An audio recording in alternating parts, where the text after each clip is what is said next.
Përshëndetje, jemi në podcast, jemi në radar. Ditën e sotme të gjithë besimtarët musliman kanë nisur muajin e shenjtë të Ramazanit, e cila përkon edhe me agjërimin si një nga adhurimet që bëhet për këtë muaj. Me ne është bashkuar imami Leonard Çela. Faleminderit shumë imam që gjetët kohën për ne dhe urime për këtë muaj, qoftë sa më i lehtë për ju dhe për gjithë besimtarët. Amin. Faleminderit juve. Gjithmonë është kënaqësi të jemi bashkë, kështu që lutim Zotin që ky muaj të jetë i begat për gjithë secilin për atyre që agjërojnë. Të sjelli atë qetësinë shpirtërore që ky muaj synon tek gjithë secili prej nesh, të fitojmë mëshirën e Zotit, edhe të bëhemi njerëz më të mirë, të përmirësohemi, se në vetvete Ramazani këtë qëllim ka, që njeriu të lidhet fort me Zotin, sidomos në këtë formë adhurimi që je çdo sekondë lidhur dhe duke menduar krijuesin. Kjo e bën më pas që njeriu ta bëjë më të dobishëm për veten, për familjen dhe për mbarëshoqërinë. Kështu që lut Zotin që kjo ta arrihet nga gjithë secili prej nesh. Imam, ta nisim një herë me një kakofoni që u krijua edhe për shkak të datave, fillimisht se kur do të ishte dita e parë e Ramazanit, kishte versione ndryshme që qarkullonin sidomos në media dhe në rrjetet sociale, por më pas u vendosur të ishte pikërisht dita e sotme, data 19 për të nisur muajin e shenjtë të Ramazanit. Pse ndodhi kjo kakofoni këtë vit? Po sepse kalendari që ndjekin muslimanët për adhurimet specifike vjetore, siç është muaji i Ramazanit, bëhet në bazë të shikimit të hënës, të kalendarit hënor që ne quajmë. Dhe dihet që hëna ka fazat e saj, dhe siç dihet çdo vit Ramazani vjen ose 10 ose 11 ditë më përpara. Dhe pikërisht ky 10 apo 11 ditë përcaktohet nga shikimi i hënës së re të muajit të Ramazanit.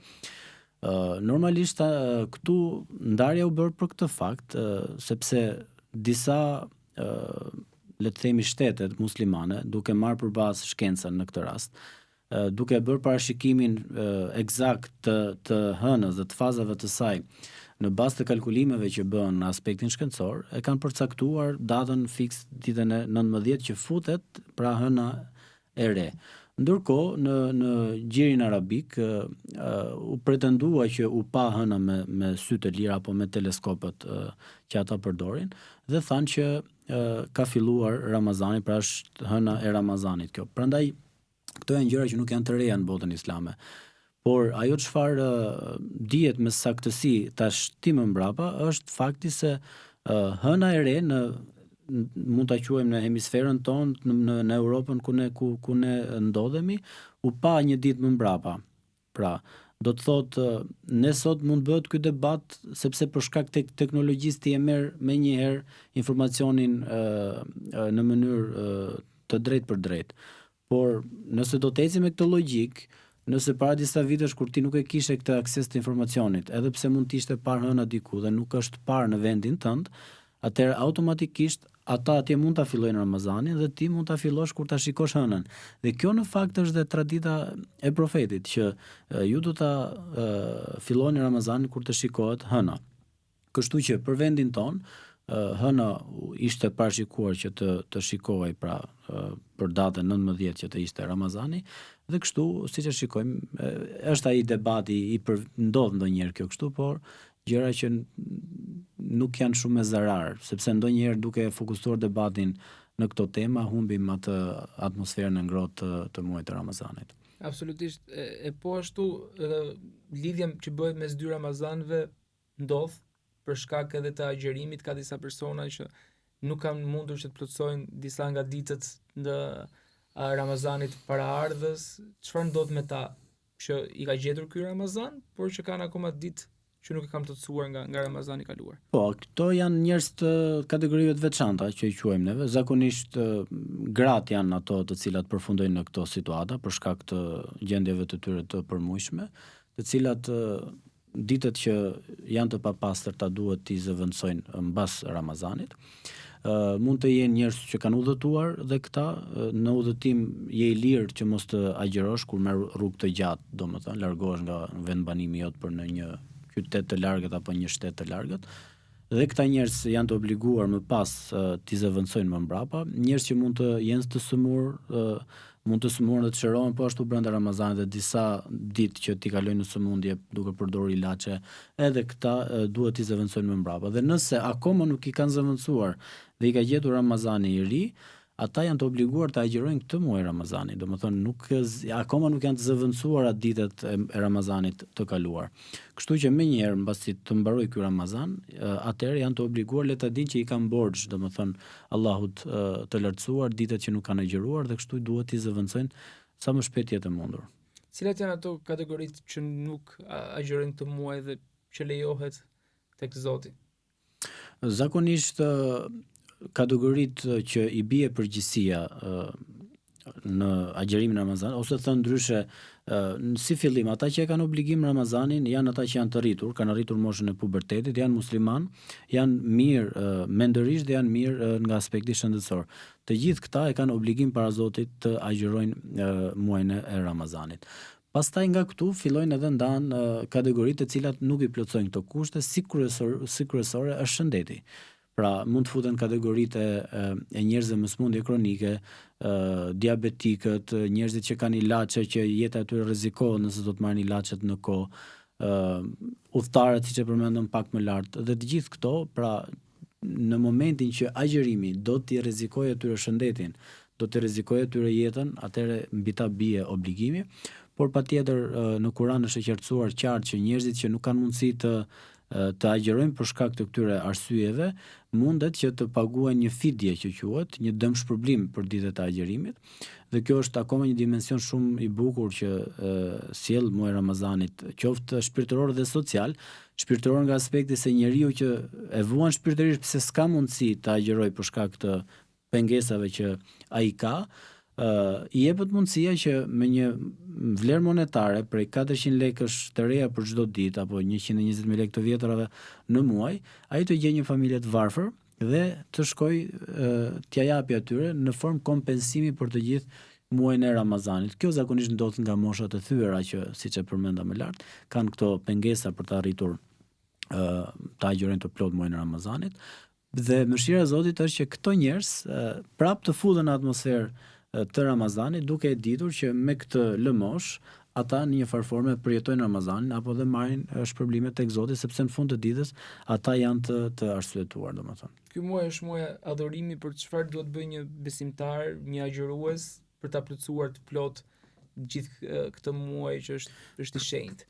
Atëherë muaji i Ramazanit, siç edhe vetë profeti i Zotit, paqja qoftë mbi të, neve na paralajmëroi, është një muaj ku intensifikohen adhurimet.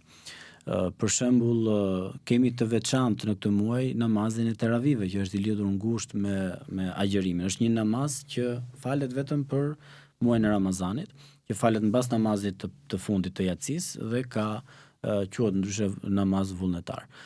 Por që të futesh në atë botën shpirtërore të Ramazanit, njeriu duhet patjetër të ketë parasysh hadithin e profetit të Zotit Muhamedit, paqja e Zotit qoftë mbi të, ku thotë se Zoti nuk ka nevojë që ju të rini pa ngrënë dhe papir, nëse nuk rregulloni, nuk përmirësoni moralet e juaja, nuk përmirësoni fjalët e juaja, shikimin tuaj, dëgjimin tuaj. Pra, do të thotë që njeriu sado që në të jashtmen e tij, në jetën e tij të përditshme, në shoqëri nuk shikohet duke ngrënë dhe duke pirë, por nga ana tjetër shikojmë që ai ka një abstenim të thellë shpirtëror nga shumë gjëra. Sepse e folura ti duhet ta kontrollosh, të shikuarin duhet ta kontrollosh, të dëgjuarin po ashtu, dhe të gjitha këto janë një edukat shumë e thellë e shpirtit. Sepse në vetvete qëllimi i Ramazanit, siç edhe ka përmendur Allahu në Kur'anin famëlar, është që ju të arrini devotshmërinë. Në vetvete çfarë është devotshmëria? Devotshmëria do të thotë që ti të jesh i vetëdijshëm çfarë Zoti të ka lejuar dhe të ka ndaluar, dhe mos t'i kalosh kufijtë e Zotit. Kështu që ne këtë gjendje na kërkohet si besimtar ta kemi gjatë gjithë vitit. Por veçanërisht na kërkohet ky intensitet në muajin e Ramazanit, sepse siç e shikojmë, është qëllimi që njeriu të arrijë devotshmërinë, të ushqehet shpirtërisht dhe të lidhet fort me Zotin dhe më pas këtë ushqim, këtë karikim që ka marr, ai më pas ta shtri gjatë gjithë vitit. Pastaj ka dhe një dimension agjerimi që duhet folur mbi këtë, sepse është një nga gjërat më themelore. Agjerimi ne e agjerojmë, siç tha profeti Muhammed, paqja e Zotit qoftë mbi të, me sinqeritet, por shpresën se shpërblimin e agjerimit do ta kemi prej Zotit. Dhe nuk ka asnjë argument fetar që ne të na thotë se një ditë agjerimi ka kaq sevape, kaq shpërblim. Për punë të tjera ka një përllogaritje matematikore. Për shembull, thotë bën një punë të mirë, jep një sadaka, bën një lëmosh, thuaj një fjalë të mirë, bën një buzëqeshje, ti shpërblesh 10 fish deri në 700 fish. Në Ramazan nuk ka diçka të tillë. Sepse Zoti thotë që Ramazani është për mua dhe unë do shpërblej për të. Dhe këtu është pikërisht dimensioni i sinqeritetit të fortë, të lidhjes së fortë të ngushtë me Zotin, sepse është një adhurim totalisht sekret midis teje dhe Zotit. Pse? Po ti mund të shkosh në shtëpi, je vetëm, frigoriferi plot, mund të hash, mund të pish, por kur të dalësh jashtë thua akoma vazhdoj agjerimin. Ama thot nëse ti do të agjerosh, që edhe kur je në vetmi e din që Zoti të shikon, edhe pse të ha, edhe pse të pijet, nuk shkon ta prishësh agjerimin, ky është kulminacioni i sinqeritetit. Dhe nëse arrin këtë gjë, atëherë ti pse e don këtë sinqeritet? Sepse ti shpreson takimin me Zotin. Dhe automatikisht ky lloj agjerimi intensiv, intim, shpirtëror në marrëdhënie individuale me Zotin e çon njeriu të meditoj për largimin nga kjo botë. Pse pas ka dhe këtë lidhje, po ky është qëllimi thelbësor, që ti agjeron sepse e din që je kalimtar në këtë botë dhe e di që do të shpërblesh tek Zoti ditën e gjykimit. Dhe pikërisht njeriu kupton përkohshmërinë e tij në jetën e kësaj bote me agjerim, e përjetëson fort në shpirtin e tij këtë ndjesi dhe më pas do të shikoj që është e pamundur që mos të përmirësohet më pas në marrëdhënie me njerëzit. Muaji i agjerimit, thot profeti alayhis salam, është muaji i durimit. Do durosh, vjen dikush të ofendon, vjen dikush të shan, vjen dikush të provokon. Thuaj, unë jam agjerueshëm. Pra, edhe largohu nga aty. Mos rrin në një atmosferë të tillë. Pra, duhet që një besimtari të kuptojë që me muajin e agjerimit ai është totalisht në adhurim. Fryma e tij, thot profeti Muhammed, është adhurim, është tespi, është madhërim i Zotit. Pra, gjumi i tij thot është adhurim. Pra, çdo veprim i tij që bëhet nën këtë mbikëqyrje, le ta di që është adhurim. Pse? Sepse do të vim tek kulminacioni që Islami e kërkon në çdo mësim të tij, në çdo adhurim që ka obliguar, qëllimi kryesor është të arrihet diçka shumë thelbësore. Çfarë është kjo? Është ajo çfarë ne e quajmë ihsan. Kulmin e sinqeritetit, kulmin e lartësimit shpirtëror të besimit. E çfarë është kjo? Kur e pyetën profetin Muhammed, paqja e Zotit qoftë mbi të, tha që ju të arrini një gradë shpirtërore që ta jetoni jetën sikur ju e shikoni Zotin me sytë e juaj. Edhe ndonë se nuk mund të shikohet Zotin me sytë tanë në jetën e kësaj bote, ju arrini një gradë të lartë shpirtërore dhe jeni të bindur që Zoti juve ju shikon në çdo situatë të jetës tuaj. Ky është qëllimi. Këtë kërkon Islami nga besimtari, që të kultivohet kjo ndjesi, të jesh i bindur që në çdo situatë Zoti ty të shikon. Prandaj dhe kanë thënë që Zoti dëgjon edhe zhurmën e insektit më të vogël që ndoshta bën një zhurmë atje diku, që ne nuk e dim që ekziston. Apo shikon insektin me ngjyrën më të zezë në natën më të errët dhe Zoti dëgjon dhe shikon gjithçka. Duke e kultivuar këtë ndjesi njeriu në shpirtin e tij, më thuaj ti mua pastaj, a mundet ky njeri të dëmtojë të tjerët? Sepse ky njeri ka frikë Zotin, do të japi llogari. Sepse Ramazani në vetvete është muaji ku njeriu reflekton mbi të shkuarën e tij, mbi një vit që la më pas. Ramazani është muaj që njeriu duhet të përmirësojë marrëdhëniet me njerëzit, mos të shkojë në Ramazan ndërkohë ai nuk flet me nënën me babën. Ai nuk flet me vllajën e vet. Ai nuk ka lidhje me njerëzit e gjakut. Atëre totalisht do të ishte një Ramazan pa shpirt. Do të ishte një Ramazan që nuk do t'i ngjante as pak mësimeve dhe traditës islame profetike. Thuhet që profeti Muhammed, paqja e Zotit qoftë mbi të, ishte më bujari ndër njerëzit gjatë gjithë kohës, por kur vinte Ramazani më të nuk konkuronte dot askush. Më erdhi një pyetje interesante sot nga një vëlla, më thot njëri, tha, ndoshta e kishte për herë të parë agjërimin apo nuk e di, tha, unë nuk takoj njerëzit, tha, sepse më duket sikur prish Ramazanin, rri mbyll në vetmi. Ndërkohë jo, nuk është ky qëllimi. Ramazani është koha kur ti të jesh akoma dhe më i buzëqeshur me njerëzit, në ndihmë ndaj tyre. Dhe ndihma nuk do të thotë vetëm ndihmë ekonomike, ndihmë të marrësh qesën e një gomshiu, një plaku, një plake, një të moshuare, ta ndihmosh, ti lirosh vendin ke autobusi i qytetit, ti thush një mirëmëngjes, një mirëmbrëma, një buzëqeshje, të gjitha këto dije që nëse do t'i bësh me sinqeritet për Zotin, ky është ajo çfarë synohet me adhurim. Prandaj dhe Ramazani është një shkollë në vete që Zoti ka përcaktuar një herë në vit, sepse kemi gjithë nevojë të futemi në këtë trajnim fiziko-shpirtëror për të arritur ato synime të larta që Islami kërkon të kultivojë te gjithë secili prej nesh pra si besimtar. Agjërimi ka iftarin, ka edhe syfyrin, sa të rëndësishme janë çfarë ushqimesh duhet konsumojmë, në mënyrë që ndoshta ndjekim dhe atë traditën e hershme që është ndjekur edhe nga pejgamberi sallallahu alaihi wasallam. Patjetër, profeti thot zgjohuni thot në syfyr sepse ka bereqet, ka begati të madhe. Do të thot qoftë edhe një gllën ujë me pi, një gotë ujë me pi, qoftë një hurmë me ngrënë, e rëndësishme është të zgjohesh në atë kohë, sepse është një kohë ku njerëzit janë në gjumë. Sa vetë mund ta agjerojnë? Ne nuk e dim, por ata që nuk agjerojnë janë më shumë se ato që agjerojnë. Ndërkohë, zgjimi në atë kohë ty të veçon dhe është një kërkesë, është një lutje pa fjalë që t'ia drejton Zotit. O Zot, unë u largova nga shtrati im i ngrohtë.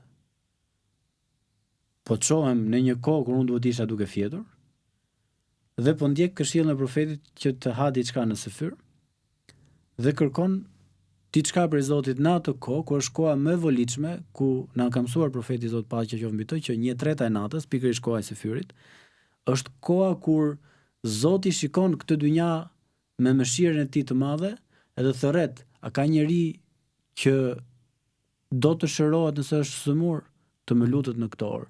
Do furnizim, do risk, të më lutet në këtë orë. Ka një hall, ka një breng, të më lutet në këtë orë. Është koha kur lutjet nuk thehen pas. Prandaj njeriu kur Zoti thret me këtë zë, atëre ti je zgjuar, je gati këtu, nëse do ta themi në këtë formë, me veprimin tënd, sepse vepra ka më shumë peshë se sa fjala në Islam. Sepse ti mund të lutesh, o Zot, një shembull të thjesht, dua që nesër në provim të dal me sukses, të marr notën 10, ndërkohë ti gjithë ditën as nuk e lexuar fare. Ama po të lexosh dhe hiç mos më bë këtë dua, ti prapë ke bërë sebepet, e ke bërë duan e veprës, dhe kjo është shumë e rëndësishme. Dhe më pas ne patjetër kemi iftarin, që po ashtu iftari është një kohë shumë e begatë për besimtarin, sepse edhe aty profetin e ka paralajmëruar që është momenti ku duaja nuk kthehet pas, ku lutja nuk kthehet pas. Çfarëdo që ti kërkoj njeriu Zotit, duaja ose të plotësohet moment, duaja ose Zoti ta shtyn për një kohë kur ai me urtësinë e tij e ka parë më të mirë që do ta plotësoj ty, ose do të jepet në ditë të gjykimit si shpërblim, si sevap. Ku njeriu do të thotë, unë se kam bërë këtë punë, transmetohet, do thotë është duaja që s'është pranuar në dynja. Dhe arsye pse s'është pranuar duaja në këtë botë, është për faktin se po të ishte pranuar do të ishte diçka e keqe për ty. Sepse Zoti thon në Kur'an mund të kërkosh diçka, por ajo që ty të duket e mirë, por ajo mund të jetë e keqe për ty, dhe mund të duash të largohet diçka që të duket e keqe, por ajo mund të jetë e mirë për ty. Dhe shohim që Zoti është në kujdesin tonë gjithmonë. Edhe aty kur ne mendojmë që është diçka e mirë për jetën tonë, ai neve na e vonon ose nuk na e plotson, sepse do të ishte ndoshta shkatrim për neve. Dhe pikërisht në këtë moment të iftarit është kohë aq e volitshme sa që njeriu nuk duhet ta humbi. Ndërkohë, përsa i përket pastaj ushqimeve, kjo ndryshon në tradita të ndryshme të vendit, po ka një parim shumë e thelbësor të profetit Muhammed, ku ai ka këshilluar dhe ishte praktik e tij dhe shokëve të tij që asnjëherë nuk hante pa qenë i uritur dhe gjithmonë ngrihej nga ushqimi pa u ngopur plotësisht. Dhe kjo është një nga praktika të cilat janë shumë të shëndetshme për trupin. Pra, do të thotë që edhe kur të vi iftari, njeriu jo të shkojë sikur çfarë ka ndodhur, domethënë, po të jetë i kujdesshëm në ushqimin e tij, mos ta ngarkoj shumë barkun e tij, sepse kjo më pas do ta pengonte atë nga adhurimet që duhet i ketë ekstra në muajin e Ramazanit, që është teravia pra. Nëse do të rëndohesh, atëherë do të jetë shumë e pamundur. Edhe shikon pastaj që njerëzit dembelosen. Ndërkohë nuk është muaj i dembelizmit, është muaj sakrificës pra. Dhe kjo është dhe perspektiva që duhet të ndryshojnë njerëzit që agjerojnë. Sepse ne shohim që sa vjen Ramazani, më shumë njerëzit janë të orientuar të furnizohen me ushqime, mishrat, gjërat e kësaj natyre, sepse kemi Ramazan, ndërkohë në vetvete muaji Ramazanit është muaj që trish larg ushqimeve dhe pijeve. Nuk është ky qëllimi. Profeti Muhammed, paqja e Zotit qoftë mbi të, ndoshta me 3 hurma mund ta çelte iftarin dhe s'kishte çfarë të hante më. Deri në syfyr.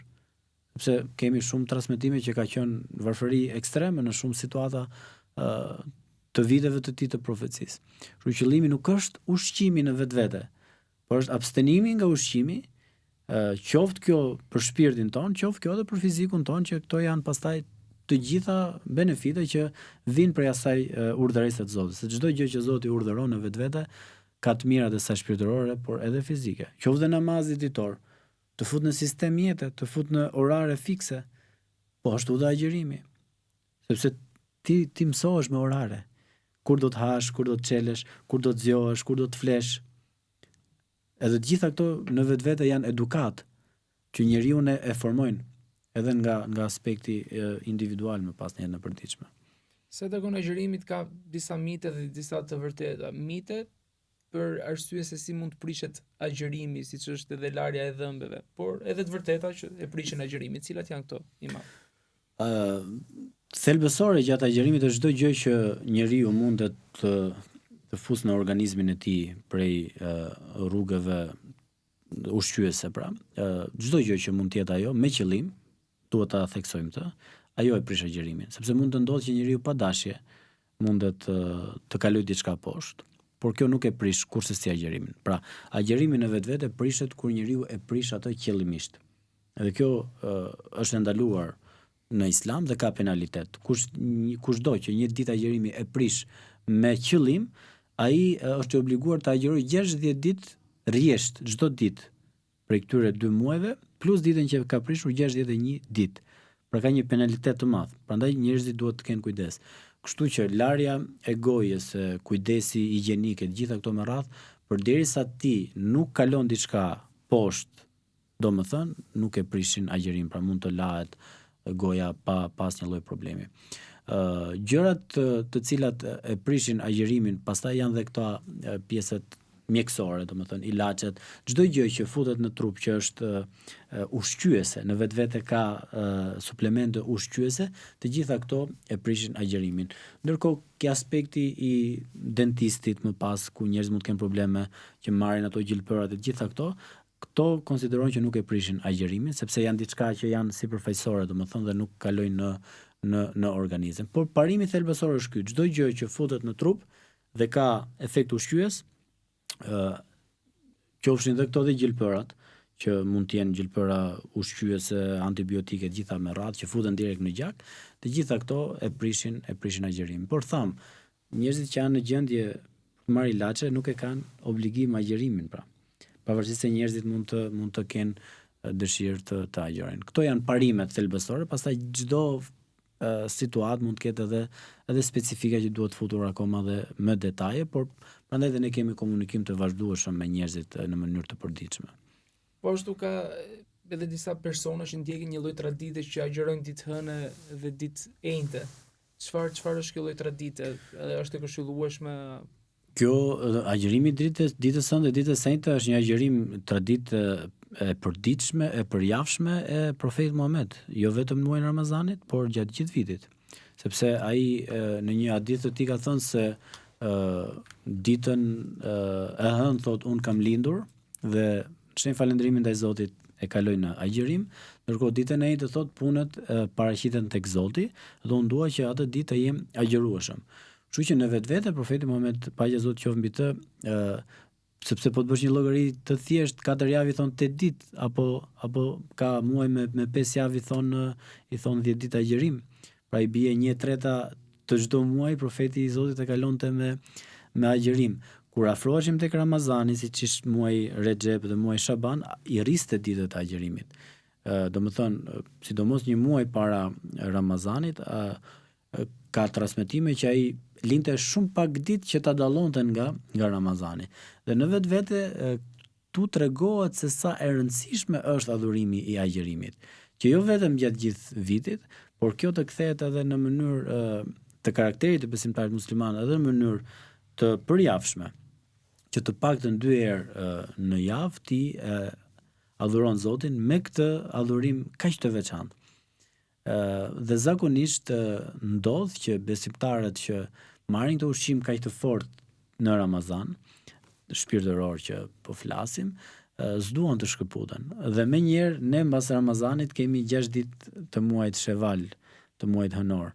Që edhe kjo ka qenë një traditë e fortë e profetit, që ka thënë pasojeni Ramazanin me 6 ditë të Shevalit, që t'ju quhet një vit kalendarik sikur të keni agjëruar, thotë, të merrni sevape. Dhe njerëzit duke qenë se lidhen fort me këtë adhurim kaq specifik, këtë më pas e shtrin edhe sipas traditës profetit Muhammed, qoftë të hënën, qoftë edhe të njëjtën. Qartë. Po ashtu, ndoshta është herë për të folur për sadakan e vitrit, nuk është herët akoma për të bërë atë pagesën simbolike që çdo musliman agjërues për jo vetëm duhet ta bëj, si janë rregullat. Atëherë, sadaka e vitrit dhe jo vetëm sadaka e vitrit, sepse në muajin Ramazanit besimtarët i kanë bërë ato kalkulimet e tyre që t'japin dhe zakatin për të synuar edhe për të marrë sa më shumë sevape. Sadaka e vitit është obligim për çdo besimtar, agjërues apo jo, dhe përcaktohet nga komuniteti musliman i Shqipërisë që këtë vit është përcaktuar 4.000 lekë të vjetra. Për çdo pjesëtar të familjes, pra i pari i shtëpisë ka për obligim që për çdo pjesëtar të familjes të japi këtë sadaka të vitrit. Ndërkohë për sa i përket zakatit më pas, kjo është një obligim për të pasurit, të cilët nga Ramazani që ka kaluar, një vit të plot kalendarik. Nëse në Ramazanin që kanë kaluar, kanë pasur kursyer, e kanë përcaktuar 8.400.000 lekë të vjetra. I kanë pasur dhe deri në këtë Ramazan i kanë përsëri ato para apo më shumë se kaq, do të thotë ato konsiderohen të pasur dhe japin 2.5% të kësaj pasurie që atyre i ka mbetur e kursyer, duke hequr të gjitha borxhet edhe çdo nevojë që njeriu ka për vetë dhe për familjen e tij.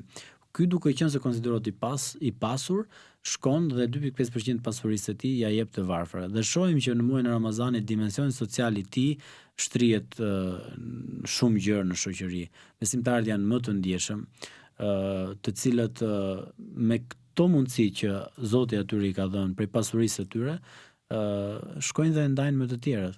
Edhe kjo është diçka për të vlerësuar dhe kjo është një sistem shumë i bukur që Zoti ka zgjedhur ta vendosi në tokë tek besimtarët e tij, të cilët në vetvete me këtë pasuri që japin, ata janë falendërues, sepse nëse do ta shprehnim në fjalë, kjo do të thotë kështu: O Zot, ti je ai që sundon qiellin dhe tokën, unë çdo gjë që kam prej teje, sepse të duhet ta kuptoj njeriu, çdo gjë që posedojmë kemi prej mirësisë së Zotit, se në fund të ditës jemi shumë të dobët. Një sëmundje e vogël dhe njeriu sot është dhe nesër nuk është. Por duke qenë i bindur që çdo gjë e ka prej Zotit, atëherë edhe këtë më pas e kthen në formë falënderimi dhe Zoti këtë do, që unë të kam dhënë pasuri, merr edhe këtë pasuri, shko jepi atyre që nuk i kam dhënë, që janë sprovuar me varfërinë. Dhe kështu njeriu bëhet falendërues me atë çfarë Zoti atij i ka dhënë.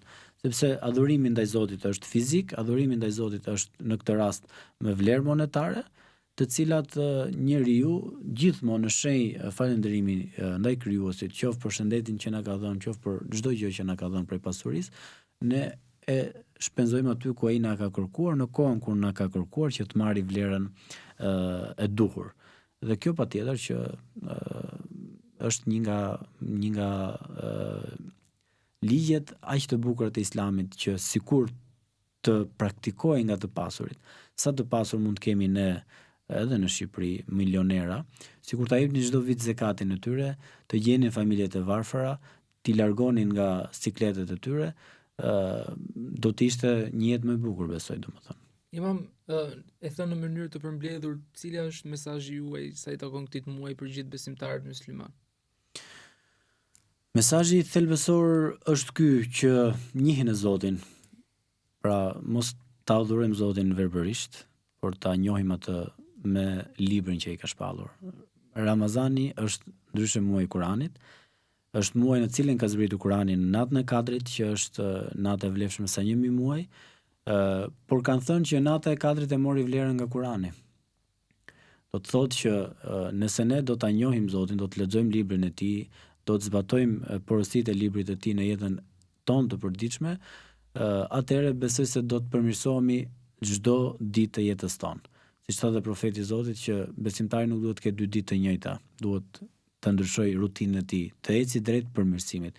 Kështu që ky Ramazan të jetë i begat për gjithë secilin ato që agjërojnë, të japi Zoti lumturi shpirtërore, të japi qetësi shpirtërore, të japi të mira në familjet e tyre dhe të nxjerrë ky muaj sa më shumë besimtar të mirë që të jenë produkti i mirë më pas për shoqërinë, që gjithë secili prej nesh kemi nevojë të shikojmë njerëz të mirë që janë për të marrë shembull.